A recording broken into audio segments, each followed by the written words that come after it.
Glória a Deus, que bênção. Mais uma aula. A última aula do livro de Josué, que bênção, hein?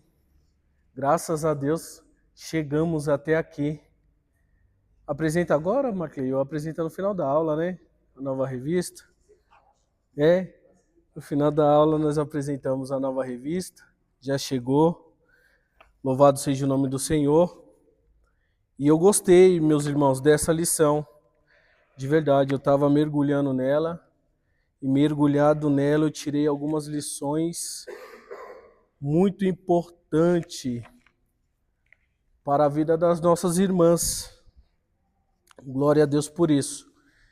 E ao decorrer dessa revista, nós tivemos aqui lições de suma importância tirada aqui do livro de Josué. Quem lembra aqui da primeira aula? Glória a Deus por isso. Nós tivemos aqui a aula que falamos sobre Josué, um líder formado para conquistar. Que bênção, né? Depois nós falamos da liderança, ela muda, mas as promessas continuam. Depois nós tivemos aqui um tema de muita importância também para os nossos dias, que é encorajado para assumir grandes responsabilidades. Falamos sobre a conquista do povo de Deus, que é uma obra de unidade. Falamos também da Raabe e a manifestação da misericórdia e a providência de Deus. Falamos sobre a santidade para o obstáculo vira caminho. A santidade diante do obstáculo, ela vira um caminho. Nós falamos na aula 7, vem com Josué lutar em Jericó. Vem com Josué, eu até cantei, né? Vem com Josué lutar em Jericó, Jericó. E foi uma bênção também. Aula de número 8, nós falamos do pecado de Acã e a reviravolta na conquista da cidade de Ai. Na lição de número 9, nós falamos quando a confiança vira negligência, que foi a penúltima aula. E hoje, nessa última aula, nós vamos falar sobre as mulheres de atitude no livro de Josué. E o professor aqui, ele colocou uma frase, quando ele estava escrevendo essa revista, e essa frase, ela me chamou a atenção, tá bom? Então nós vamos estudar hoje a lição de número 10, sobre o título Mulheres de Atitude no livro de Josué. E nós temos um objetivo para essa aula de hoje, mostrar que as mulheres no livro de Josué como símbolo de atitude e igualdade. Esse é o nosso objetivo aqui nessa noite, mostrar que essas mulheres no livro de Josué, elas têm um símbolo de atitude e igualdade, tá bom? E o texto está baseado lá no livro de Josué, capítulo de número 15, verso de número 16 até o verso de número 19, livro de Josué, capítulo de número 17, do 3 ao 4. Os irmãos podem abrir, por gentileza, sua Bíblia no livro de Josué, capítulo de número 15, e nós vamos fazer essa leitura alternada.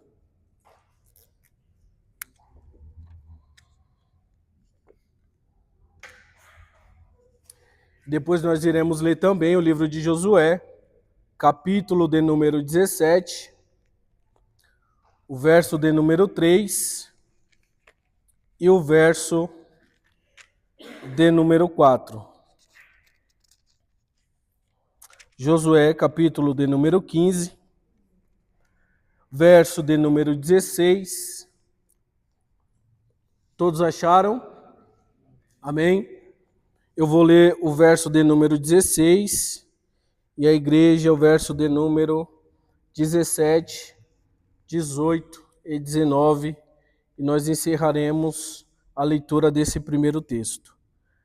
Verso de número 16 diz assim: E Caleb disse: Aquele que ferir Kiriat Sefé e a tomar a ela, darei a minha filha Axa. Os irmãos.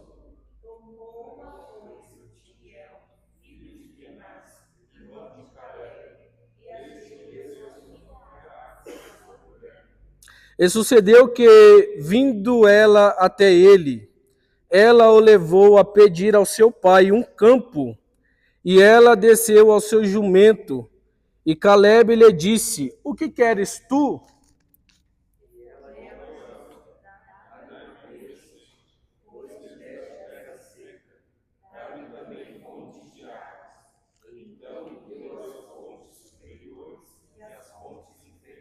Glória a Deus.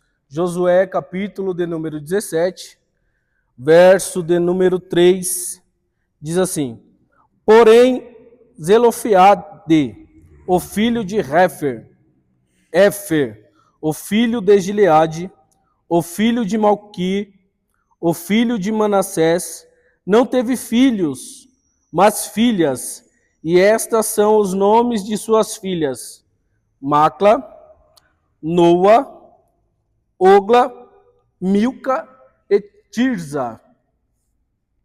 Os irmãos.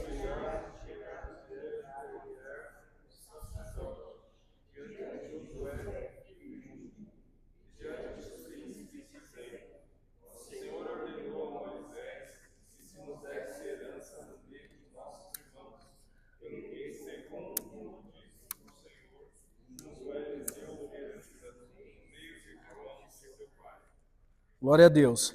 Então é sobre essas mulheres que nós vamos falar aqui nesta noite.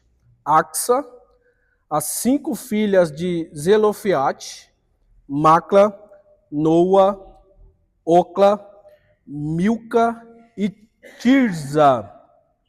São sobre estas mulheres que nós vamos discorrer aqui nessa noite de hoje. E o professor, quando estava escrevendo a lição, ele usou uma frase dizendo que as mulheres é conhecida como sexo frágil. Diante das mulheres que estão aqui nesta noite, eu quero fazer essa pergunta: será que de fato as mulheres têm ou é o sexo frágil, que nem dizem por aí? O que as irmãs aqui acham? A irmã Fátima não acha isso. Quem mais não acha isso?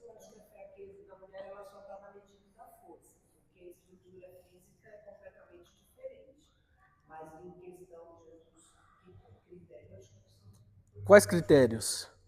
Eu acho que de conquistar, de lutar, de sonhar. Nesses critérios, as mulheres não têm o sexo frágil, na opinião das nossas irmãs. E na opinião dos nossos irmãos que estão aqui, as mulheres são, de fato, esse sexo frágil, como diz por aí afora? Quem vai ser o primeiro a responder?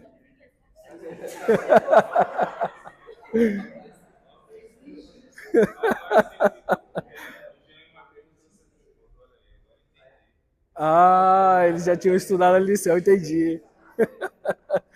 Os homens, os irmãos, não vão se pronunciar, vão me deixar sozinho nessa? É bom a gente entender que tanto homem quanto mulher são imagens e semelhanças de Deus. Olha aí que legal. O que difere são algumas funções Aham. que Deus predeterminou já desde a criação. O homem tinha a predeterminação de Deus de ouvir a mensagem quando Deus formasse a mulher, ele ensinar a palavra. Então a mulher já começou sendo ensinada pelo homem, enquanto o homem foi ensinado direto por Deus. Aham, entendi. Só que quando a gente fala do ser humano em si, tanto a mulher quanto o homem tem qualidades, mas também tem, de certa forma, deficiência. Por exemplo, o homem não consegue fazer várias funções ao mesmo tempo. Tem mulher que não consegue fazer várias funções também ao mesmo tempo. Isso, mas assim, quando você vai pegar a massa maior, as mulheres, de certa forma, elas consegue se sobressair, né? Mas por quê? Porque a mulher tem a questão da maternidade. Uhum. A mulher tem filho, ela tem que amamentar, cuidar do leite para não queimar. É isso mesmo. Ao mesmo tempo, ela precisa pensar, ela pensa no marido, que hora que ele vai chegar, como que eu vou fazer a comida, ela pensa na casa, então ela já é praticamente como se fosse projetada por Deus. Isso. Para ser essa pessoa. Há muitos anos atrás...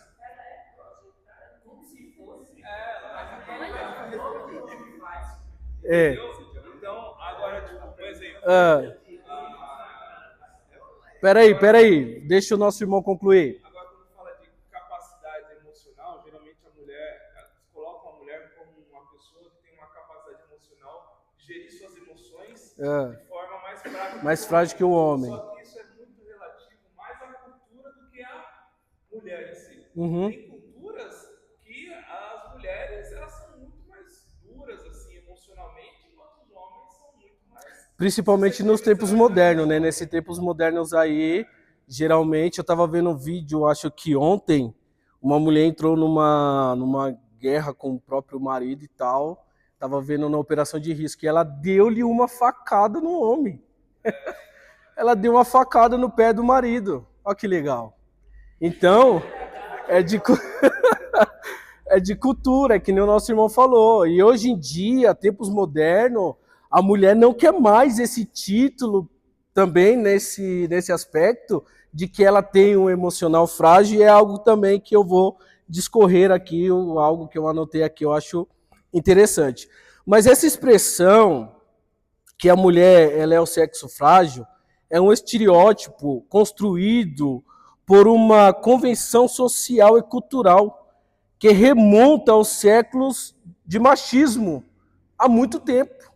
Então, há muito tempo, a mulher, pelo machismo, vem sendo taxada como sexo frágil. Há muito tempo. E a ideia de que existe uma fragilidade inata às mulheres é o fruto de uma construção social inserida dentro preste bem atenção nisso aqui, essa construção ela é inserida dentro da lógica de relação e poder. Por que ela é inserida dentro dessa lógica de relação e poder? O homem, pelo ego, ele nunca quer ser governado por uma mulher. E isso também não é bíblico. Não é bíblico. Então, dentro dessa lógica de relação e poder, é que veio a expressão que a mulher é o sexo frágil, para desvalorizar a mulher na sociedade como um todo. Por isso que se usa essa expressão que a mulher ela é o sexo frágil, quanto muitas das vezes é o oposto disso. Eu estava conversando com algumas irmãs e com a minha esposa a respeito disso, e lá na casa da minha sogra falou algo interessante. Ela falou assim, ó, queria que o homem sentisse pelo menos por 1 hora o que é a contração de um parto. Segundo alguns estudiosos, dizem que quando o homem tem pedra nos rins, é comparado à dor de parto. Se chega a ser aproximado do que é a dor de parto. E dentro desse diálogo eu lembrei da lição. Eu falei, realmente, né? Será que de fato a mulher é um sexo frágil? Quem já viu aqui uma mulher dando luz? Os homens que estão aqui. Eu vi os meus 2 filhos nascerem e vou ver o terceiro, se Deus assim permitir. Meu irmão, é muito doloroso. É muito doloroso você ver uma criança vir ao mundo. Eu acredito que nenhum de nós homens que aqui estão aguentaria passar por tamanha dor. Uma dor de cabeça nos deixa acamado. Hã? Já quer despedir, né, meu Fábio? Imagina. Imagina passar 9 meses com o filho no ventre, sem contar, enjoo. Às vezes a mulher enjoa até o marido. Graças a Deus a Damares não enjoou de mim. É a 3ª gestação, estamos indo para o final da 3ª gestação e nós estamos lá, firme e forte. Às vezes ela acorda, me olha de cara feia, mas eu acho que é normal. Meu filho, se vocês passassem, com a mulher passa uma gestação e depois aquela criança nasce, o homem tem paciência de ver o filho chorando ir lá dar uma mamadeira. Ó a mulher, olha, ela entrega o filho na mão dele, tá tudo de boa. Na hora que o menino começa a orar, não, mãe, é você que sabe ver. Pega É ele. isso mesmo. É isso mesmo. Eu pego o Lucas e eu abraço, eu beijo, eu mimo, eu brinco, eu jogo pro alto, ele tá rindo, tá aquela maravilha. Quando ele faz um eu Damares, toma. É normal isso. Você fazia isso também, Varão, com a Lorena? Não, é. Eu, o Lucas, ele tá lá na minha mão, tô brincando, beijando, bagunçando, ele tá rindo. Quando ele dá o primeiro eu chamo a minha esposa, porque ela consegue. Foi a escolha da mulher lá do Éden. Só que a questão que eu trouxe aqui não foi sobre a escolha, foi sobre a dor, sobre a dor em si. Foi a comparação que eu fiz. Pois não, pastor?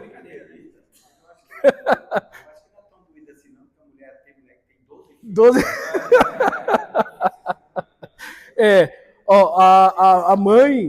A mãe do meu padrasto, ela teve 17 e adotou uma. 17 filhos e adotou uma. Obrigado, irmã Fátima. É terrível, já pensou? O que está relacionado a essa quantidade de filhos, às vezes, do modo de pensar, eu vejo a carência da mulher, porque o momento em que ela recebe carinho é o momento da maternidade. Entendi. Às vezes a mulher não tem esse carinho antes da maternidade e o marido só dá quando ela está nessa época. Então essa mulher gera filhos para ela poder ter atenção. Às vezes a quantidade de filhos também está relacionada a esse campo. Você elogia, né, Raquel e Lia. Não entendi, Duda? Sim.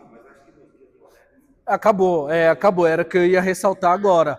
Hoje em dia é raro você ver uma mulher ter mais, é raro, é difícil. Acha, porque eu não estou falando de impossibilidade. Não é impossível, mas é difícil você achar hoje uma mulher com 5 filhos, um exemplo, com 4 filhos. Quando a Damares deu à luz do Luquinhas, na maternidade ela me pediu, meus irmãos, você não tem noção. Ela, pelo amor de Deus, não faz isso comigo de novo, não. 4 meses depois está a Damares grávida. Varão?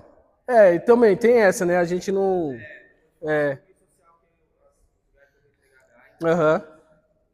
Então vamos lá. A ideia é essa. É sobre essa lógica de relação e poder, se dá esse título ou se usa essa expressão sobre a mulher, sobre ser o sexo mais frágil, porque na verdade o homem não quer perder a sua primazia dentro da relação e do poder no modo geral e universal. Então eu anotei aqui também, que apesar de haver diferenças, como por exemplo, o que o irmão Tarcísio colocou na fala dele no início, comportamento, símbolos, característica de personalidade, constrói ao longo da história, da trajetória, e não devido à biologia pura e simples. Porque, como o Tarcísio falou, dentro dessa biologia pura e simples, homem e mulher não tem diferença. A diferença é hormonal e o corpo, que é diferente do homem. Mas a mulher é formada e criada da mesma maneira que o homem hoje em dia. Isso é biologia pura e simples, tá bom? Então essa ideia é prejudicial para as mulheres no diverso aspecto, colocando-as em posição de subalternidade, deslegitimando a fala, o conhecimento e a opinião. É uma expressão, e essa expressão não foi a única a ser atribuída às mulheres ao longo desses anos ou dos tempos, mas alguns adjetivos pejorativos que também foram a elas acrescidos ao longo do tempo, como, você tem que ser submissa, você é histérica, ou você é descontrolada, ou até mesmo você é irracional. Quantas vezes nós não vemos essas falas pejorativas e agressivas contra as mulheres, principalmente algumas décadas atrás, né? No tempo dos coronelismo, alguns filmes antigos que retrata, e eu já li alguns livros também, que retrata e remonta esse cenário muito bem, professor. muito bem mesmo. Então achei interessante falar um pouquinho sobre essa fragilidade, tá bom? Sobre trazer essa discussão para a gente poder entrar na lição, porque Axa teve sabedoria em meio a uma cultura que dava primazia aos homens. As filhas de Zelofeade, elas tiveram uma coragem inimaginável para sua época, indo diante dos líderes e governantes, sacerdotes e anciões da sua época para requerer um direito que era do seu pai, como ele tinha falecido no deserto, passou-se a ser direito delas, mas na época não tinham essa liberdade. Eu ia falar aqui de quando essa frase foi usada no Brasil, mas fica para uma outra oportunidade. Vamos para a aula de hoje, tá bom? Então, na introdução aqui, foi onde o professor escreveu sobre o sexo frágil, mas ele inicia assim, ó: quando olhamos o livro de Josué, as ações predominantes são a dos homens, tá bom? Daquela época. Eles são os guerreiros das conquistas, os sacerdotes que tocavam as trombetas, os levitas da cidade, os anciões do povo e os príncipes de Israel. Porém, o livro de Josué dá uma quebrada nessa hegemonia masculina, mostrando o testemunho de 7 mulheres. Lembra que eu falei? Nós estudamos sobre Raabe, hoje nós vamos falar de Axa e as 5 filhas de Zelofeade, tá bom? Então vamos pular aí para o tópico de número 1. A mulher sábia toma atitude na hora certa. E isso foi o que fez a jovem Axa, assim quando se casou, tá bom? Então Caleb era da tribo de Judá e herdou a cidade de Hebrom. E aqui eu quero trazer a nível de conhecimento, quando nós pensamos na história dos patriarcas, Abraão, Isaque e Jacó, não há lugar mais importante do que Hebrom. Quantos sabiam disso? Quando nós pensamos na história de Israel, não há lugar mais importante do que Hebrom para o povo de Israel. Por quê? Porque foi em Hebrom que foram sepultados Abraão, Isaque, Jacó e Sara. Quem pode abrir a Bíblia aí no livro de Gênesis, capítulo 23, verso de número 19. Outra pessoa abre também, por gentileza, livro de Gênesis, capítulo de número 49, verso de número 31. E uma terceira pessoa, livro do Gênesis, capítulo de número 50, verso de número 13. Quem achou Gênesis 23, 19 pode ler. Depois sepultou Abraão a Sara, sua mulher, na caverna do campo de Macpela, fronteira a Mamé, que é Hebrom, na terra de Canaã. Que é Hebrom? Gênesis 49, 31. Quem achou pode ler. Pode ler. Sepultaram Abraão e sua mulher Sara, ali sepultaram Isaque e sua mulher Rebeca, e ali sepultei. E ali sepultei? Quem sepultou? Jacó sepultou. Quem achou aí Gênesis 50, 13 pode ler. Pois os seus filhos o levaram à terra de Canaã e o sepultaram na cova do campo de Macpela, que Abraão tinha comprado como campo, por herança de sepultura de Efrom, o Eteu, em frente de Mamé. Que é Hebrom. Então, Caleb conhecia a história, conhecia a cidade, e é interessante que foi Caleb que pediu a cidade de Hebrom.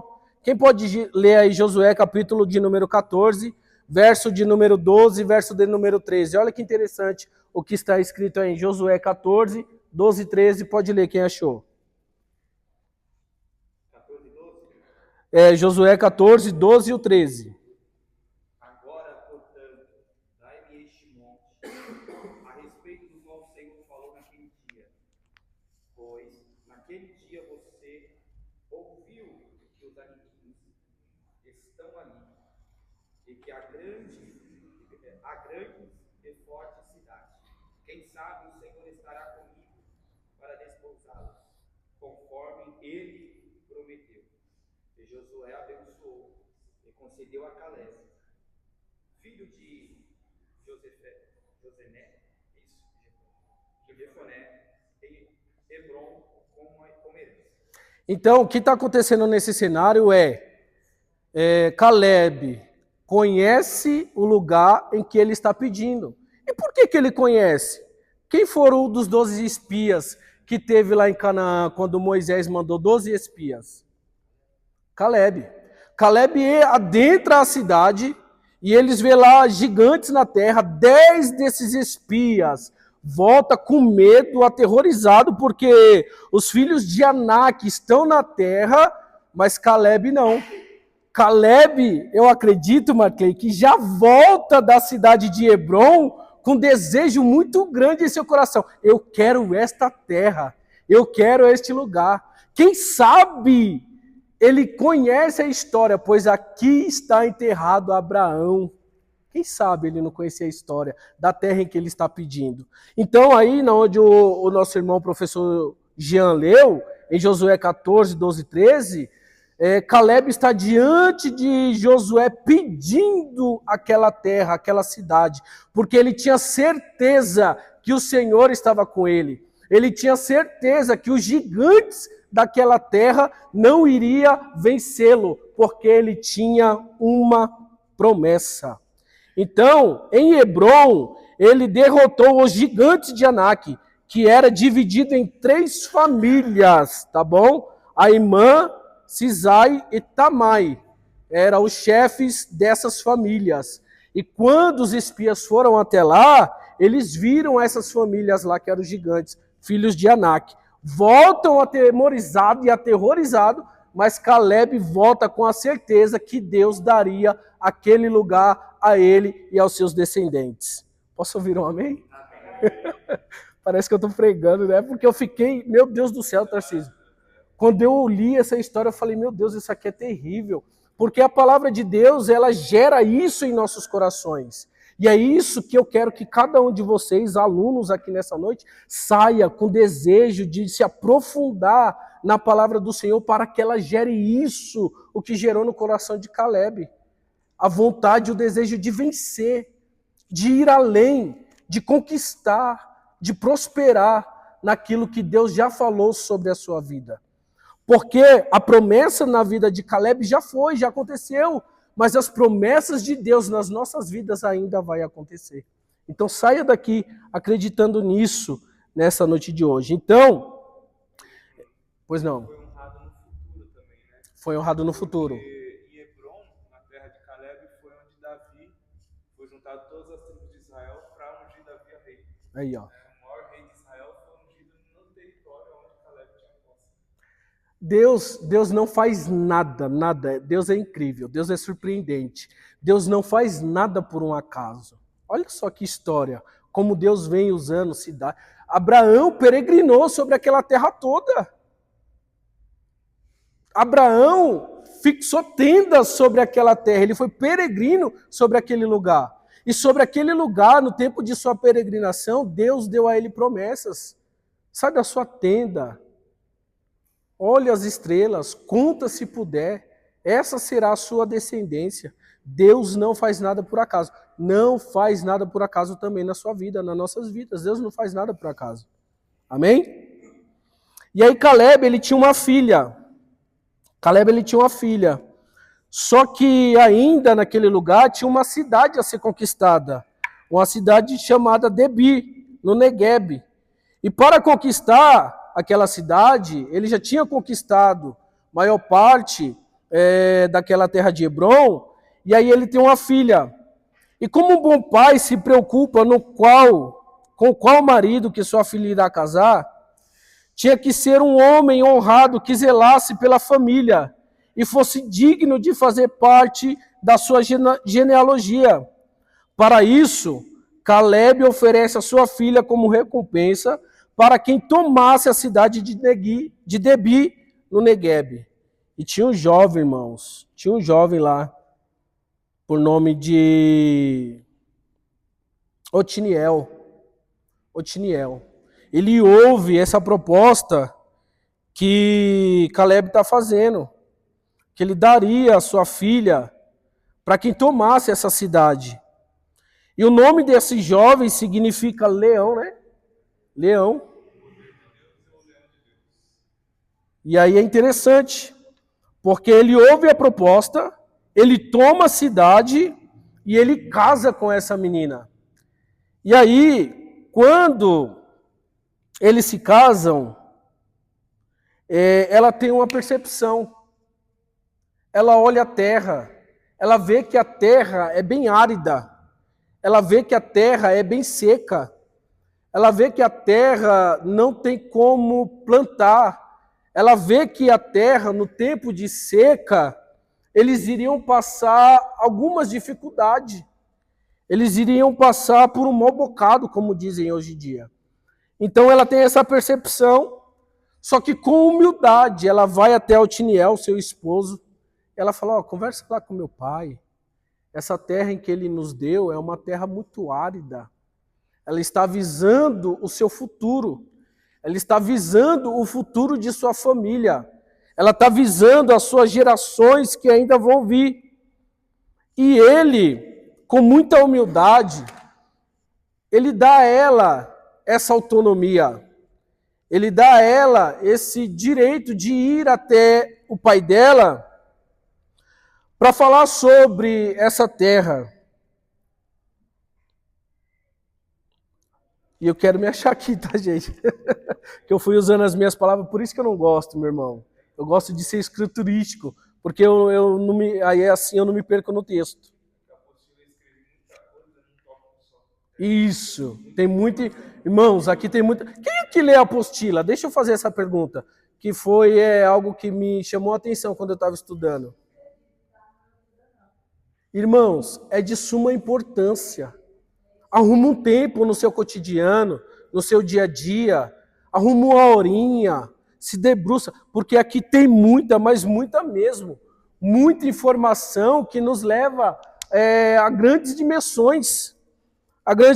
Mas para nós não se perder, eu vou voltar aqui numa anotação que eu fiz, e aí eu vou ler, tá bom, Tarcísio?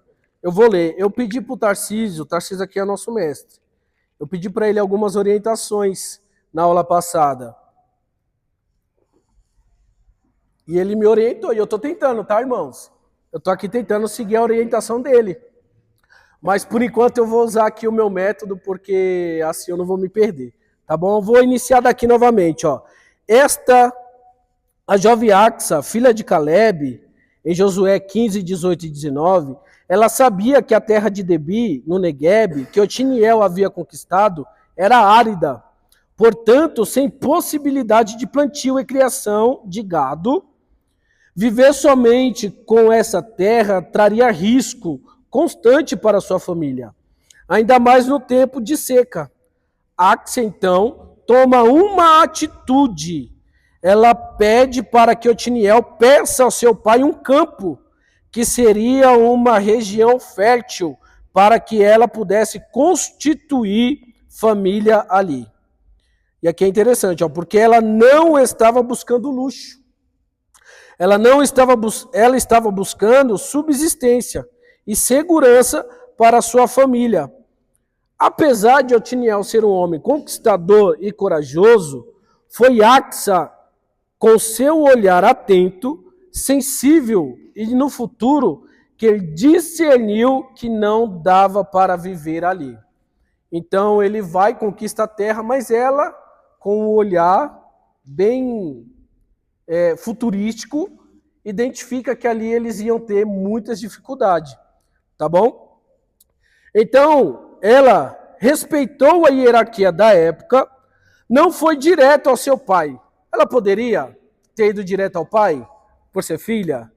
Não poderia, mas não. Ela conhecia a cultura, ela conhecia o lugar em que ela estava inserida, mas ela pediu a mediação do seu marido, mostrando que atitudes boas não são motivos para quebrar princípios. E tem muita gente, sabe o que meu avô dizia? Tarcísio, meu avô dizia assim, ó, tem muita gente que mete o carro na frente dos bois. Ele dizia assim, ó, tem muita gente que mete os pés pelas mãos. E o que é isso? É fazer as coisas sem observar o que pode vir futuramente. É fazer aquilo que dá na telha, fazer sem pensar. Mesmo ela sendo filha, ela podia, mas ela ia estar quebrando princípios da época. E mesmo com essa atitude boa, talvez ela não seria bem vista pelo seu marido. Não é isso, professor? Não é isso? Então, ela tem essa atitude de a ele pedir essa intercessão. Após provável aprovação do marido, ela foi até o pai e apeou do jumento. Eu achei interessante essa fala aqui. Apeou é desceu, ela desceu. E o verbo hebraico, saná, é isso mesmo, Tarcísio? É assim que se pronuncia? Aqui traduzido como apeou-se, carrega a ideia de um gesto deliberado de respeito ou súplica. Em cultura semita, descer do animal diante de alguém em posição de autoridade era sinal de reverência, mas também de insistência para obter algo. Ou seja, Axa mostrou respeito pela autoridade do pai, mas também demonstrou que tinha uma demanda urgente para se resolver. Eu quero fazer uma pergunta aqui. O que é a cultura semita? Quem pode me falar o que é uma cultura semita? Dou-lhe uma. Dou-lhe duas. Dou-lhe três. Pode falar, meu irmão. Fala eu. O que é uma cultura semita? Alguém pode me falar o que é uma cultura semita? Então vamos lá. A cultura semita refere-se ao conjunto de tradições, línguas, costumes e crenças de povos de Oriente Médio que compartilha origem linguística e históricas comuns. Ela conhecia a origem de onde ela estava, Axa. E sobre essa cultura semita, foi um ambiente onde surgiram as três grandes religiões abraâmicas, as religiões monoteístas. Quem pode me dizer quais são essas religiões que foram criadas ou que surgiu com a cultura semita? Chuta, pode chutar. Islamismo. Vai lá, pensa. Judaísmo. Só mais uma. E o cristianismo. É isso aí. Então, a partir dessa cultura sumita, foram criadas essas três maiores religiões. O judaísmo, o cristianismo e o islamismo. Veio a partir dessa cultura, que são tudo lá do Oriente Médio. Partiram dali, né, Tarcísio? Quer tecer algum comentário sobre isso? O nome semita vem porque eles são todos descendentes de Sem. É o filho mais velho de Noé. De Noé. Saiu daí, partiu daí, desse princípio. Essa expressão, é assim que se diz? Essa expressão semita parte dali, do filho de Noé, o Sem, lá da arca. Só isso você quer tecer? Mais nada? Então tá bom. A questão dela descer do cavalo, né? Na verdade não fala é o jumento, né? Ela descer do jumento, ela está demonstrando para Caleb, primeiro, respeito com a autoridade do pai, mas ao mesmo tempo ela está mostrando que ela tem uma urgência, né? Isso. Então, é o que você falou, né? Ela não quebrou princípios, mas ela não deixou de mostrar a sua necessidade. Às vezes as pessoas ficam com tanto medo, né? De quebrar princípios e ela parece que tem medo de Deus. As pessoas têm medo de Deus, de abrir realmente as suas necessidades. Quando fala necessidade, não é só física, material, mas a gente tem necessidades espirituais também. Uma guerra espiritual, uma fraqueza espiritual, a gente tem medo às vezes de demonstrar, porque ali Caleb representa o próprio pai, né? Isso. O Deus. Então, ao mesmo tempo que ela reverencia, mas ela não deixa também de demonstrar a sua necessidade perante ele. Isso, porque ela pede. Vamos lá? Então, olha só que legal. Acompanha aí comigo. Com singeleza, ela se posiciona diante da situação para interceder pela subsistência de sua família. E eu achei interessante esse termo usado pelo nosso professor, que ela chegou com singeleza, com humildade no coração. Ela, é meu pai, eu vou falar de qualquer jeito. Vou chegar lá de modo bem, pai, o senhor me deu essa terra árida. Não, ela foi com singeleza, mostrando humildade. Ela colocou ali o que estava preocupando o coração dela. E a ponto de Caleb perceber o gesto e perguntar o que ela desejava, a mulher sábia prepara o caminho com educação e respeito, porém também com atitude e, na maioria das vezes, com poucas palavras. Com poucas palavras. É comum na cultura brasileira, eu achei interessante, os homens reclamarem que as mulheres gostam de mandar, que falam demais. Mas o testemunho de Axa mostra que a atitude certa, educação e respeito fazem as palavras diminuírem, pois pedido é ouvido quando uma mulher sábia se posiciona corretamente. Claro que temos casos de homens opressores que, por mais que as mulheres sejam sábias, elas nunca serão ouvidas. Mas quanto a isso, temos o testemunho de Otiniel, que não impediu a boa atitude de Axa, sabendo que o que ela estava fazendo era pelo bem da família. Quer comentar? Não, tem muito homem que tem medo, né, da mulher. Aí parece um sexo frágil a ele. Aí você vê, né, o Tiniel, ele entendeu, calma aí, ela teve uma percepção que eu não tive. Enquanto ele estava, e é normal, né, alguém que acabou de conquistar uma terra, imagine a honra com um homem. Ele conquistou um casamento através da força militar. Para masculinidade, isso daqui é o ego estava lá em cima, né? O ego lá em cima. O que você fez para sua esposa? Dei o dote. E você? Não, eu ganhei uma cidade. Pô, o cara estava nas nuvens, né? Só que nas nuvens ele não percebeu que a terra era árida. Seca, não dava para plantar, para criar gado, animal. Só que ela já olhou com mais racionalidade. Ela falou, fui honrada, olha, ele me deu como dote uma terra que ele conquistou, colocou em risco a sua vida. Mas essa terra não serve. E olha que interessante, mesmo nesse auge do seu ego lá em cima, mesmo nesse auge com o ego lá em cima, por ter conquistado essa cidade, ele não deixou o orgulho tomar conta do coração, já que era ele, como homem, que deveria ir até Caleb. Ele viu que Deus estava com a sua esposa e deixou ela mesma interceder. Axa, ao expor o pedido a Caleb, recebeu uma resposta de um pai amoroso e compassivo. Ele não dá somente um campo, mas uma simples fonte de água, mas sim uma fonte superiores e fontes inferiores. Em sociedade agrícola, especialmente em Canaã, água era o bem mais precioso. A posse de fontes naturais garante prosperidade, segurança alimentar e sobrevivência em tempos de seca. Provavelmente nas encostas de Debir ou nos vales próximos, fontes superiores, porém poderiam ser mananciais em áreas mais elevadas, úteis para irrigação por gravidade. As fontes inferiores seriam mais próximas do vale, acessíveis para consumo e criação de animais. Esse detalhe reforça o cuidado de Caleb em assegurar condições de vida à filha e ao genro, tornando-os senhores de terras férteis em meio à aridez. O contraste entre aridez e água é teológico. Terra sem água é maldição, com água torna-se bênção.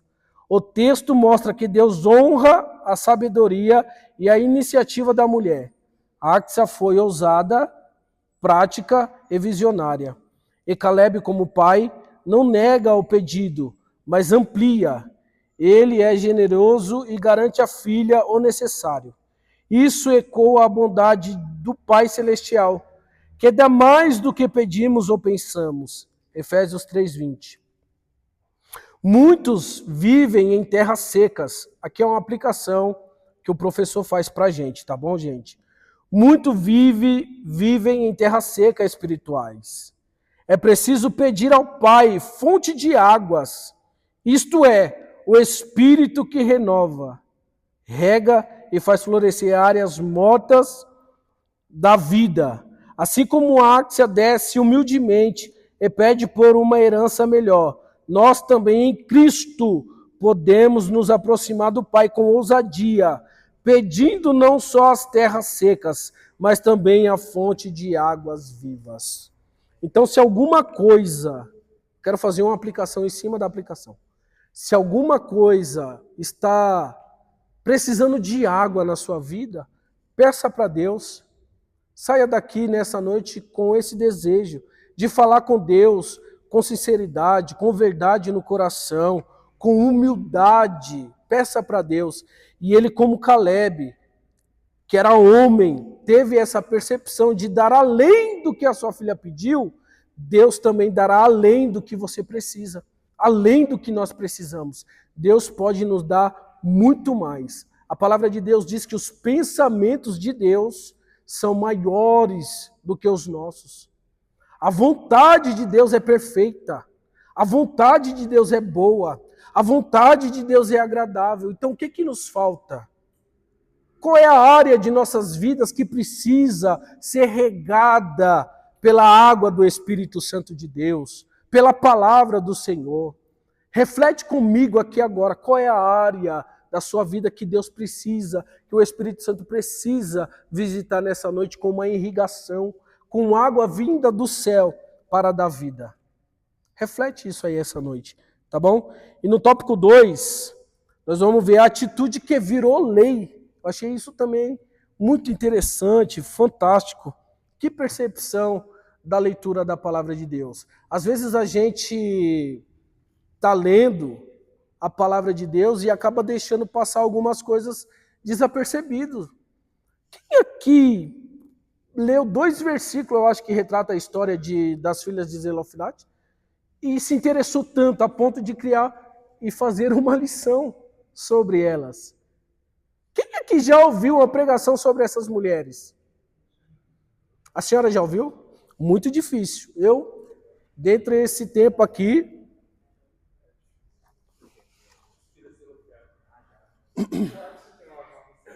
o Alisson tem? Eu não.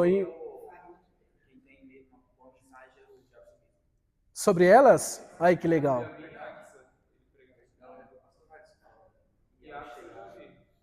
Mas esses homens também, eles são diferenciados, né? Eles são diferenciados, eles trazem uma profundidade, uma mensagem que você olha, meu Deus, da onde saiu isso? Da onde saiu essa profundidade que a gente já leu, já releu esse texto 10.000 vezes e não tira. É o dom, é o chamado. É verdade. É a fonte, é verdade. Então é isso, vamos lá. Na tribo de Manassés havia um homem chamado Zelofehad. Ele não teve filhos, somente filhas, o que para a cultura patriarcal da época era negativo, pois eram os filhos que herdavam a herança dos pais. E aí elas provavelmente encontrariam aqui dificuldades, né? Imagina comigo, essas 5 meninas pensando, eles estão caminhando rumo à terra prometida. E aí elas param, olham e pensam, vai chegar um momento em que eles vão dividir toda a terra por herança. O nosso pai morreu no deserto. Como é que a gente vai ficar? Será que bateu um desespero no coração dela? Das 5. Imagina, as 5 irmãs sentadas assim, conversando. Uma olha para a outra e fala, e aí? Nosso pai morreu. Lá no deserto. Como é que fica a nossa situação agora? Bateria uma preocupação no seu coração? Seja sincero. No meu? Obviamente. Perder terra, não ter herança, não ter abrigo, Bateu, tenho certeza que bateu. Porém, a ação e a atitude de 5 mulheres iria fazer Deus criar 2 novas leis no meio do povo de Israel. Zelofeate teve 5 filhas, e ela, sabendo que seu pai havia morrido no deserto, e que perante a lei elas eram vulneráveis, decidiram se apresentar diante de Moisés. Agora vamos imaginar essa atitude. As 5 estão sentadas, numas pedras, porque elas estavam no deserto, conversando uma com a outra e decidindo como é que elas iam fazer para poder reivindicar aquilo que seria do pai delas e que elas teriam direito. Mas não tinha uma lei que assegurasse esse direito a elas. Aí uma está jogando para outra, e aí, quem é que vai falar? Fala você. Aí eu estou tentando achar os nomes das meninas aqui para... Aí a Tirza olha, e aí, Noah? Quem é que fala? Não, fala você. Ah, não vou falar não, fala você. Mas elas tiveram a atitude, então vamos fazer o seguinte, vamos nós 5. E elas se apresentam diante de Moisés, do sacerdote Eleazar, para vindicar uma posse de herança, mesmo sendo mulheres. Elas quebraram o paradigma social, romperam barreiras patriarcais e com atitude e coragem reivindicaram o que era justo. Em Números 27, 1 e 4, nós vamos ver essa história. Os atos delas foram tão brilhantes que o próprio Deus disse para Moisés: as filhas de Zelofeate falam que é justo. Irmãos, eu fico muito admirado. Eu vou sair um pouquinho das meninas e vou falar agora de Moisés. Eu fico muito admirado com tamanha intimidade que Moisés tinha com Deus. Já pensou? Imagina comigo a cena. As meninas chegam até Moisés. Falou, Moisés, meu pai não teve filhos. Nós queremos reivindicar a herança do meu pai para nós, para que nós tenhamos terra. Na mesma hora que elas saem, vamos imaginar assim, elas saem do cenário, Deus brada do céu para Moisés: o que as filhas de Zelofeate estão pedindo é justo. E aí, Deus, sendo justo, validou o ato de coragem das filhas de Zelofeate e promulgou uma nova lei em Israel, que quando morresse alguém que não tivesse filhos, homem, a sua herança deveria ser dada às suas filhas mulheres. Isso nós vamos encontrar em Números 27, 5 e 8. Então a atitude dessas mulheres criou uma lei de inclusão das mulheres em Israel. Elas creram no caráter justo de Deus e agiram. E, no modo geral, agora, para os nossos dias atuais, será que nós estamos, de fato, crendo no caráter de Deus, para que Deus possa nos dar por herança aquilo que Ele já nos prometeu? Eu tenho certeza que todos nós que aqui estamos, temos promessas que ainda não foram cumpridas, professor Tarcísio. Marclay, tem promessas na sua vida que ainda vão se cumprir. Jean, Deus falou com você algo que é futuro, é futurístico. Ainda não aconteceu, ainda vai acontecer. Pastor Jaime, mesmo com todos os anos da sua caminhada, da sua jornada, ainda há promessas que Deus vai cumprir na sua vida. Classe, alunos que aqui estão, tem promessas que Deus vai cumprir só daqui a alguns anos, se Ele não voltar para buscar a sua igreja, e aí a maior promessa se cumpre em nossas vidas, que é ir morar no céu. Mas enquanto Jesus não retorna para buscar a sua igreja, nós estamos esperando uma promessa se cumprir em nossas vidas.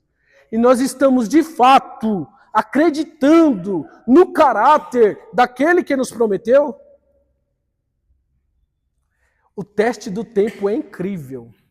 E é o teste do tempo que nos mostra se nós estamos acreditando no caráter de Deus ou não. E quando a gente não acredita no caráter de Deus, professor, o que é que acontece? Nós blasfemamos muitas das vezes. Acho que é pesado blasfemar, né? Palavra pesada. Nós murmuramos, deixamos de acreditar. Uma certa feita eu estava conversando com um pastor e ele falou para mim assim, ó, Deus me fez algumas promessas que eu as tenho por importante. 2 já se cumpriram. Uma ainda não se cumpriu e eu acho que não vai se cumprir. O que ele mostrou para Deus com essa fala? Vocês me respondem. O que ele mostrou para Deus com essa fala? Deixa eu ver se vocês estão entendendo essa linha de raciocínio.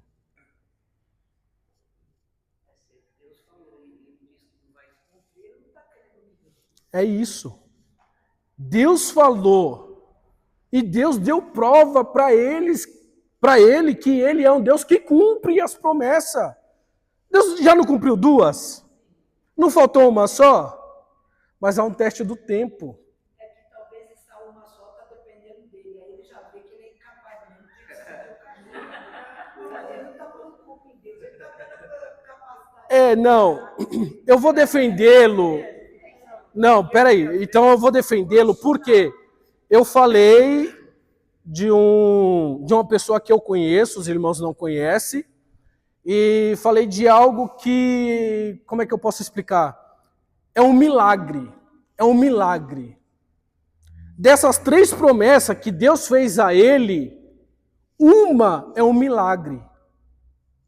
É um milagre. Por que é um milagre? Porque os médicos não conseguem fazer o que ele precisa que Deus faça. O homem não pode fazer para ele o que ele precise que Deus faça. E nem ele muito menos. Ele muito menos.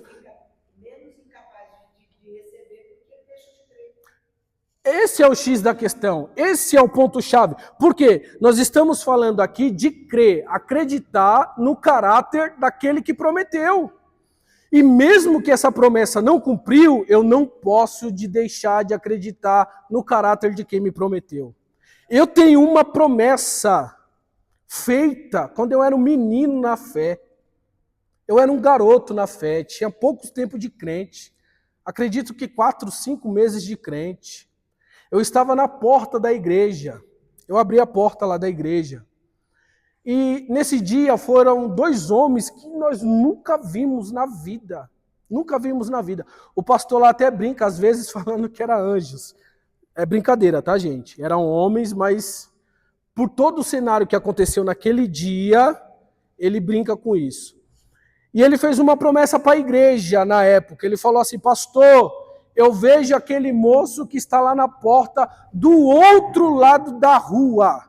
E Deus está me dizendo para dizer ao Senhor, amplie as estacas do templo, porque Deus vai dar crescimento. Vocês vão para um lugar muito maior do que esse. E isso aconteceu. O pastor lá comprou um terreno muito mais, né, Marclay? Muito maior do que era a nossa igreja lá. E depois ele olhou para mim, que estava na porta, e ele falou, ei, jovem, você aí da porta, faça assim com as mãos. E eu fiz. Ele falou assim, ó, Deus te levará para a França. E eu acredito piamente nessa promessa. Já se passaram aí uns 17 ou 18 anos. E eu vou para a França porque eu sei quem foi que me prometeu. Como vai acontecer? Não sei. Mas eu sei que eu vou.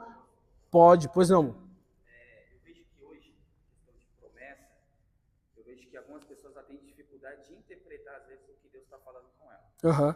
Eu não estou limitando o poder de Deus em nada, tá? Correto. É o que eu quero dizer. Correto. Deus olhou para mim e falou, Jean, vou te levantar como pregador, você vai ser o evangelista e vai levar minha palavra.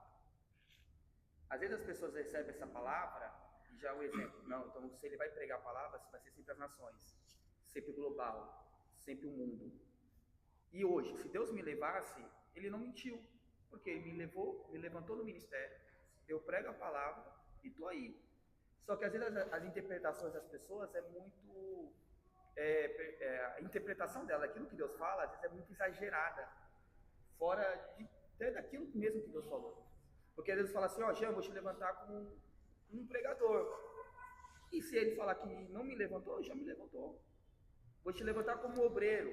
Quando o pastor já me chamou, já estou levantado. É uma promessa que começou. Se cumpriu, já começou a se cumprir. É uma questão de, às vezes, de interpretação. Às vezes entendi. As pessoas colocam uma questão de uma grandeza, não estou falando que Deus não vai fazer isso. E que também não é errado, né? E que também não... Porque assim, quando Deus... Ele foi específico. Aham. Vou te levar para a França. Específico. Vou te levantar para pregar a palavra. Isso, já está pregando. Eu entendi a colocação do professor Jean. Só que dentro desse prisma, o que acontece, gente? E Deus ele respeita isso, tá? Deus ele respeita isso. E o que é? Quando Deus te faz uma promessa, ele sabe quem você é. Você é mente pensante.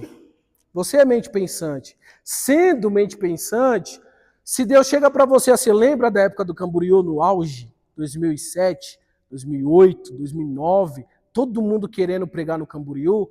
Aí Deus usou um pregador para falar comigo assim, isso é uma suposição, tá, gente? Olha, vou te levantar como um pregador desta nação. Quando eu cheguei em casa, que eu coloco a minha cabeça no meu travesseiro, a primeira coisa que eu vou sonhar é com o quê? Com os Gideões. É com os Gideões. Estava no auge, era a época do auge. Então, e Deus vai olhar para o coração desse menino que recebeu uma profecia e que está sonhando com coisas grandes.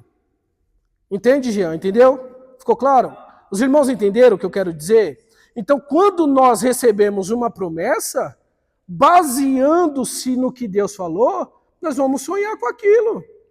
E, irmãos, eu sou sonhador. Eu sou sonhador. Desde criança, quando eu deitava a cabeça, de criança mesmo, eu deitava, eu sonhava, sabe com o quê? Eu sonhava acordado, com os golzinhos quadrados, roda de liga, rebaixado, eram os meus sonhos quando criança. E quando eu cresci, Deus realizou um desses sonhos. Hoje eu tenho um carro para me locomover, para andar, para ir no mercado, para ir à igreja, para levar meu filho no hospital. Então, Deus, ele observa esses sonhos que geram em nossos corações a partir de uma promessa. Entendeu? Olha que lindo. Pois não. Só falando sobre a questão de não duvidar do caráter de Deus. Isso. Esse é um pensamento particular que me fortalece muito, né? Firma muito a minha fé. Certo. São as 3 principais promessas, né? 2 já se cumpriram e nós estamos aguardando uma. Meu Deus do Gênesis, céu. Deus promete o seu filho, né? Que viria para derrotar Satanás e reconectar o homem, e se cumpre nos evangelhos. Jesus promete o Espírito Santo em Atos 2, se cumpre. Jesus também disse, eu vou voltar para vos buscar para mim mesmo. Isso é lindo, irmãos. Então, se ele cumpriu essas 2, você acha que ele não vai cumprir a terceira? Então não tem por que duvidar. Quantos estão esperando o céu? Vamos lá. Pois não, pastor?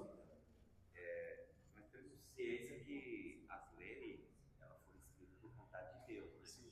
Supervisionadas por Deus. Mas eu creio que tem muitas leis que tem uma influência do homem. Que não é uma participação. Deus deu liberdade ao homem. Então, por isso viver uma época do machismo, do homem predominante, do homem que mandava. Então, eu creio que isso aqui também eu acho que acaba acontecendo. Sim. Né? Isso. Essa lei possa ser que o próprio Deus não tem nenhuma participação, ou ele próprio mandou escrever isso. Mas não, está no texto. Está no texto. Mas pode ter sido o homem, né, ele próprio tirado disso, e ele escreveu, né, essa lei, mas não partiu de Deus. Eu penso dessa forma, né? É igual, vamos supor assim, quantas mulheres Davi teve? Várias. Deus compactua com isso? Não. Eu entendi. Deus não interferiu. Eu entendi, mas nessa lei em específico, né, professor, foi o próprio Deus que promulgou ela. E por que Deus promulgou? Não quer dizer que foi ele que mandou editar isso. Eu não tenho uma base para dizer. Porque assim, a lei... Eu acho que pode ter partido do próprio homem, por O senhor fala por ele não dar direito às mulheres. Entendi. Agora ficou claro. Ficou claro. Tem uma coisa que é muito linda, né? O que acontece? A gente tem que ter a noção que Deus, ele controla toda a história. Inclusive aquilo que parece estar fora do ponto. Está fora do ponto para a gente estar vivendo a história, mas para quem conhece o fim da história, está fora do ponto. É isso mesmo. Então, que nem a lei que falava que quando o pai morresse, os filhos homens iriam herdar a terra, foi a lei de Moisés dada por Deus. Isso. Só que o que acontece? Olha, quando elas, não é que elas encontraram um erro na lei, não foi um erro. Isso. Não foi um erro, mas elas trouxeram, porque toda lei que Deus dá, ele dá essa lei conforme também a cultura. Isso. A lei de Moisés. Está lá em Números, capítulo de número 27, né, a partir do versículo 1 a 11. Por gentileza, abre essa lei aí, vamos ler ela, para a gente não sair daqui com dúvida. Porque tem muitas coisas que o homem não toca. Versículo 1 ao 4.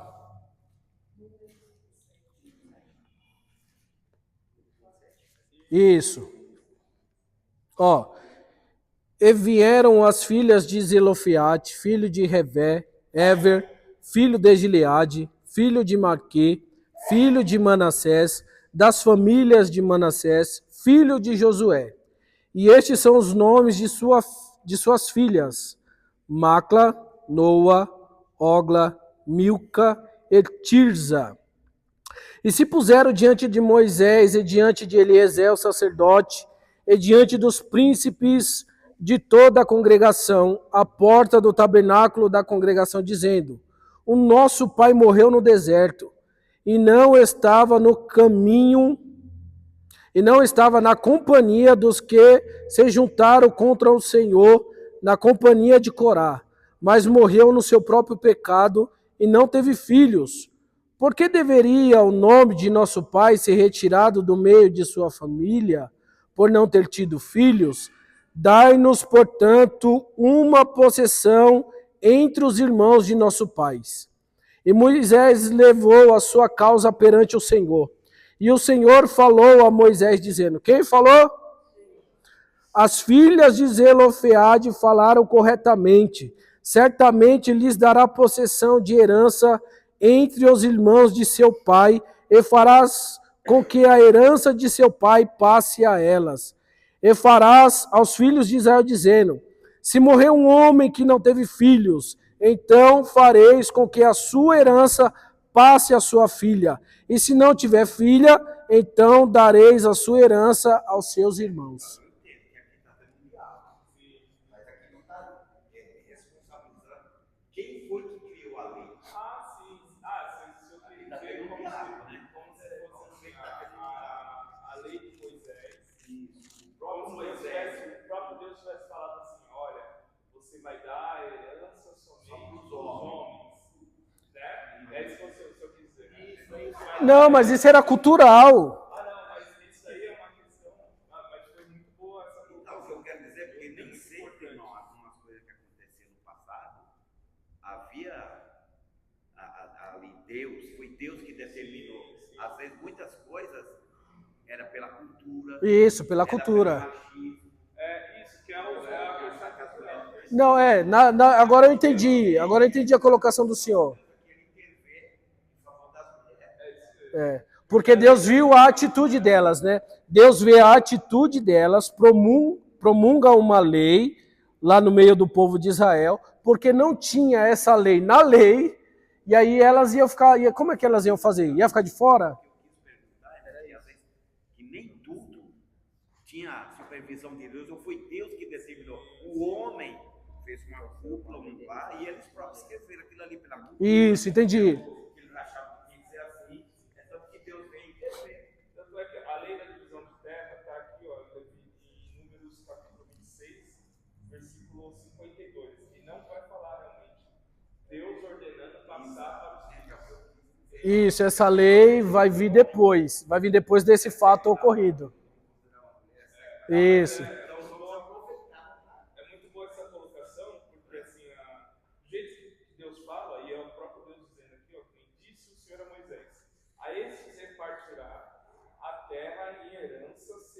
censo. A esses quem? Aos homens. Do versículo 51 até o começo do capítulo 26 de Números, todas as tribos que é denominado ali, é denominado somente homens. Somente homens. Só que não é Deus que denomina. É a cultura. É a forma que Moisés escreve, entende? Olha como começa, ó. A cultura dele. Isso mesmo. Olha como começa o censo, né? Ó. Começa pelos filhos de Simeão, né? Moisés fazendo o censo do povo. Isso aqui não é Deus ditando. É Isso. Moisés que está escrevendo quem são os filhos de Simeão. Separando também, né? Para ficar organizado, separando as tribos. E é normal, porque na genealogia judaica, toda genealogia só aparece na Homem. mulher. Aí, olha o que diz o texto aqui no capítulo 26, no versículo 33. Isso se tornava um desafio maior das mulheres quebrar esse. Foi o que essas 5 mulheres fez. E aí, olha só que interessante, pastor, porque não era. Isso. Aí depois disso, olha só o que vai acontecer. Porém, o fato das mulheres agora conseguirem tomar posse da herança dos pais gerou um questionamento na tribo de Manassés. Eles vão questionar, porque agora tem uma lei mandando passar a herança para as mulheres. Aí eles vão até Moisés e vão questionar essa lei. Pois se elas casarem com homens de outras tribos, a parte da herança delas iriam se unir com a herança de outras tribos, já que o marido dela teria direito de suas terras após o casamento. Isso iria, a cada casamento, diminuir o tamanho territorial da tribo de Manassés. Justamente isso que o senhor está falando.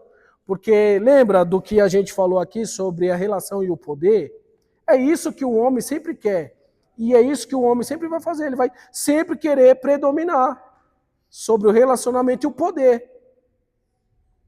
Nas histórias dos Estados Unidos, alguém viu uma mulher ser presidente da República lá? Na história do Brasil, uma, e desperdiçou a chance. Deixa eu ficar quieto pro careca não me prender. Deus põe ordem na casa. Porque a mulher é auxiliadora. Ela também é um mandamento que Deus deu desde o princípio, na criação da mulher. Então, a mulher É por isso que nós estamos tratando também da sabedoria de Axa. E ao longo da Bíblia toda você vê que os homens tentam tirar a mulher da história. Isso. Olha só que interessante. Há quem diga, pelo amor de Deus, hein, não sou eu que estou dizendo, mas há quem diga que a Bíblia é machista. Acredita? Mesmo Deus sempre inserindo a mulher na história bíblica. Mesmo Jesus tendo mulheres que auxiliava diariamente, constantemente, o seu ministério terreno. E aí vem algumas pessoas. Tem uma menina que eu conheço há muitos anos, belemita, que saiu de dentro do Belém e lançou na internet que a Bíblia devia ser reescrita. É brincadeira? É brincadeira um negócio desse, gente? Então, acontece. Mas o que a irmã colocou é isso. E é que a Axa, é nomes difíceis de pronunciar, né? O que essa menina nos mostrou é que uma mulher com postura, classe, educação, consegue também ser coparticipante no ministério do homem, do marido. Hoje em dia, eu conheço um pastor, amigo meu de muitos anos, que ele diz que o ministério do homem, é palavras dele, que é 70% a mulher. Por quê? O homem ele levanta de manhã, ele sai para trabalhar, ele tem que alimentar a sua família, ele tem que cuidar da sua casa. Muitas das vezes ele chega direto do trabalho para a igreja, como tem casos aqui de obreiros. Então quem é que sustenta a vida espiritual desse marido? É a esposa, que muitas das vezes tem mais tempo, está orando, está no círculo de oração, está jejuando, está buscando a Deus, para que a sua casa seja sustentada pelo Senhor, Salvador das nossas vidas. Entende o porquê dessa colocação? Eu vejo que esse 70%, eu acho que uma lei de Deus, a ordem de Deus é sobre o homem, a autoridade constituída. É que nem no meu caso, meu esposo, ele pode não ser cristão, mas eu não posso, por ele não ser um cristão, eu sobressair a ele. Então não tem 70%. Por quê? Eu posso adquirir, eu posso ser uma pessoa bem-sucedida financeiramente, eu posso ser boa em se destacar em vários aspectos, mas para Deus fazer prosperar e abençoar a minha casa, tem que ter a benção dele. É incrível, não tem como. E aí nessa proporção a senhora coloca quanto? 50? Acho que assim, E aí? essa questão de proporção, qualquer proporção vai dar problema. É. Quando ele fala 70%, ele está usando mais uma linguagem de exagero, né? É mais Não é exagero não. E eu concordei. Reconhece o valor da esposa. Isso. Isso é importante. Aham. O valor da esposa, o quanto ela é importante no ministério. Isso. Isso tem que ser reconhecido. Mas quando fala assim, olha, ela é 50% do ministério. Não, na verdade, assim, biblicamente, 100% do nosso ministério é Deus, porque a gente depende totalmente dele. Então não tem nem conta, não dá pra fazer conta de quantos por cento é. Mas reconhecer o valor da esposa, a dedicação da esposa, para consagrar a família para ele, isso é louvável, entendeu? Só que, lógico, é o que acontece. No nosso meio pentecostal, a gente usa algumas linguagens que geram doutrinas erradas, entendeu? Mas é a linguagem que está errada. Isso não quer dizer que o irmão não deve reconhecer, o pastor não deve reconhecer o quão importante é a esposa dele para o ministério dele. Mas todo mundo que exerce o ministério sabe que o seu ministério depende exclusivamente de Deus, ainda mais quem... Principalmente esses homens, eu acho que o pastor Jaime também vem desse tempo em que um obreiro, para ser obreiro, a esposa tinha até que escrever uma carta, né, pastor? Ou não? Então, entende? Ser escolhido, se a esposa achar tudo bem nessa questão, ele poderia passar. Poderia ser barrado. O ministério de uma pessoa depende tanto de Deus. Tem pessoas que exercem o ministério em pecado. Não são deles. Exercer o ministério em pecado, homens, e eu já vi pessoas, infelizmente, né, não queria ter visto, mas já vi pessoas que caíam em fornicação, no outro dia estavam pregando em congressos gigantes. Agora, se o ministério dependesse dele ou da esposa, você acha que ele estaria lá? Não. Mas Deus, pela sua misericórdia... Se for entrar nesse mérito, que a gente vê...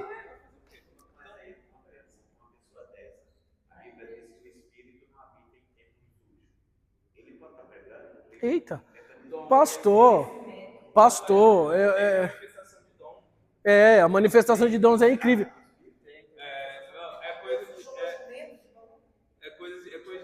É coisa de doido. Vem cá, se uma pessoa dessa age assim, ele prega, ele coopera com ele, Deus está cooperando. Não. É a mesma coisa que lá no católico fala assim, eu fiz uma promessa com a Aparecida do Norte e eu recebi a cura pela minha fé, Deus me honrou. Não, é errado. Deus vai contribuir para continuar acreditando na Aparecida do Norte. Então, mas tem um detalhe, né? Tem um detalhe aí dessas histórias. Se você vê esses homens, 100% deles, o ministério, ele foi usado durante um tempo, mesmo no erro, mas depois o ministério nunca mais foi usado. Vou te dar um exemplo claro, do homem em santidade, depois ele em pecado e agora ele atualmente. Samuel Mariano. Samuel Mariano, ele tinha facilidade para compor, tinha uma unção para cantar. Depois que ele caiu em pecado, ele até conta um testemunho, né? O anjo apareceu, colocou a espada na cara dele, que eu acho que isso deve ser uma mentira, inclusive. Mas depois que ele viveu o ministério durante um tempo de pecado, ele saiu depois, estourou a história dele com aquela pregadora que a Isa Reis, né? Depois que saiu a história dele com a Isa Reis, ele tá ali porque ele é bicho do Samuel Ferreira. A verdade é essa. Mas graça, unção, poder, o ministério dele acabou. Tem um obreiro, tá, gente? Eu vou falar, depois edita essa parte do vídeo para nós não ter problema. Samuel, ele é terrível. Ó, deixa eu te falar. Meu sogro era obreiro no Brás. Quando aconteceu essa segunda vez, esse caso com o pastor citado, diz que o Samuel Ferreira chegou na igreja, deu um tapão no púlpito e falou assim, ó, o caso do Samuel Mariano está encerrado. Não quero ninguém tocando mais nesse assunto e ponto final. Seguiu-se a reunião. Mas a Bíblia diz assim, pastor, que aqueles que usam de engano não permanecerão na congregação do justo. Eu conheço uma menina que eu vi ela cantando uma vez na igreja, que o fogo caiu, derramou poder, as irmãs entrou em marcha lá, a mocidade pulava e a unção, não dá para explicar se é unção, mas o que aconteceu foi tão tamanho assim que eu fiquei admirado. Só que depois essa mesma menina casada, ela foi na casa de alguém e falou para essa pessoa com todas, depois edita, tá, filho? Falou com todas as palavras, gente, eu só tenho adulto aqui, pelo amor de Deus, me entenda. Eu quero para você. Casada. Passou-se alguns anos, separou ela, o marido pregava que o fogo caía. Eu penso o seguinte, por isso que esses poderes, essas funções que eu vejo hoje, eu não acredito. Eu acredito na unção que liberta, transforma, purifica. Irmãos, infelizmente...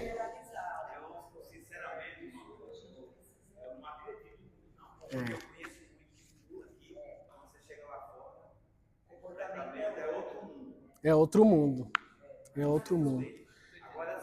O que nós precisamos saiu. A gente acabou saindo totalmente aqui da lição, mas para concluir aqui, o que acontece?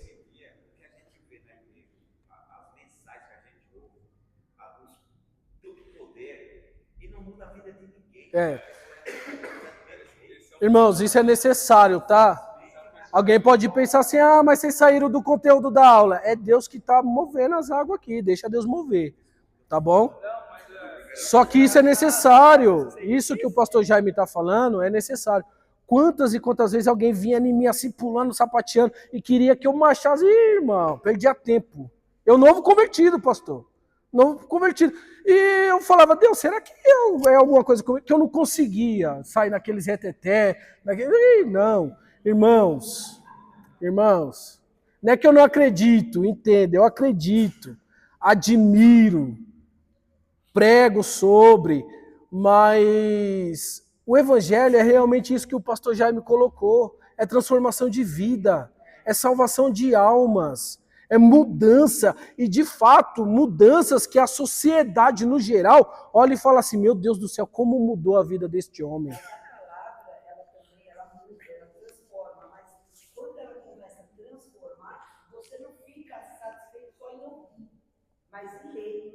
E isso, mergulhar. É a sede. É te envolver com ela. É. Vai falar um negócio aqui que vocês vão analisar. Talvez até para finalizar. E como vocês podem acreditar que uma pessoa está lá desviada, no meio de tanta coisa errada, como um dia desse aconteceu um homem no ponto do ônibus, e o homem se aproximava de mim, eu não, meu povo, tudo aquele ponto do ônibus estava assim, e o povo não queria aproximar, não queria aproximação daquele homem comigo. E o homem entregou uma profecia que era Deus pura profecia. Terrível, né? Os dons são sem arrependimento. Algo chamado que talvez a gente nunca vai conseguir calcular, algo chamado misericórdia. Misericórdia. Existe algo chamado misericórdia e a visão de Deus para o ser humano, a Bíblia fala que todos nós fomos destituídos. É porque assim, a gente classifica pecados, né, adultério, prostituição, como grandes pecados, porque são físicos, são visíveis, traz escândalo. Uhum. Mas nós, por mais que nós estamos aqui e nos consideramos santos porque não erramos esses erros, existe uma profundeza de pecado dentro da nossa alma que talvez se manifeste através de uma ganância. Entendeu? Não é uma ganância. Você não sabe se eu sou ganancioso. Você não sabe se eu sou um cara que fica deturbando o caráter de outras pessoas. A Bíblia em Provérbios vai dizer que tem 6 pecados e um que Deus abomina. Entendeu? É porque nós, no nosso meio, nós nomenclaturamos níveis de pecado que o cara bebeu. Tá? Mas e a pessoa que fofocou e fez calúnia sobre o outro irmão, sem ter nem prova alguma que realmente ele fez aquilo? Entendeu? Então, é porque assim, a gente olha como se a gente fosse humanos olhando para outros humanos. Mas existe algo que tem em Deus que é difícil ter nos homens, algo chamado misericórdia. Acho que o maior exemplo disso, irmãos, é a igreja de Corinto. A igreja de Corinto tinha manifestação dos dons. Só que Paulo, no capítulo 3, vai dizer assim: eu queria falar para vocês como espirituais, para vocês ser carnais. Não posso falar como espirituais. Mas tinha manifestação dos dons. Tanto é que Paulo vai regulamentar a manifestação dos dons, capítulo 12 e capítulo 14. Então, assim, isso não quer dizer que uma pessoa vai ficar a vida toda em erro e a manifestação. Não, pode ter certeza, porque a mesma Bíblia que mostra a igreja de Corinto mostra que Deus também não se deixa escarnecer. Isso. E ele é fogo consumidor. Então, assim, só que também existem algumas questões, né? Um exemplo, eu já vi pregador pregando heresia, ele estava contra, ele estava inventando no texto. Meu e a Deus. igreja se manifestando. E aí Meu você fala Deus assim, do céu. o Espírito se manifesta na mentira. Então, ao mesmo tempo que a gente tem que ter essa noção de que, olha, a pessoa pode estar no erro, mas pode estar atuando na misericórdia, na manifestação do dom, mas Deus vai trazer o juízo para ela, porque Deus não se deixa escarnecer. Mas ao mesmo tempo a gente tem que ter discernimento. Se esse cara está falando uma coisa que não é bíblico, ele está indo contra o texto, pode alguém fazer o que for, pode levantar na lida, pular essa galeria de mortal duplo carpado aqui. Esquece, filho. E aí a gente tem que entender uma coisa também, né? Por exemplo, uma pessoa bêbada me falou uma coisa da minha vida. Sabe quem mais que conhece a sua vida depois de Deus? Satanás. E ele pode tomar a boca de uma pessoa, sabendo da sua imaturidade, ele toma a boca de uma pessoa, fala alguma coisa da tua vida e você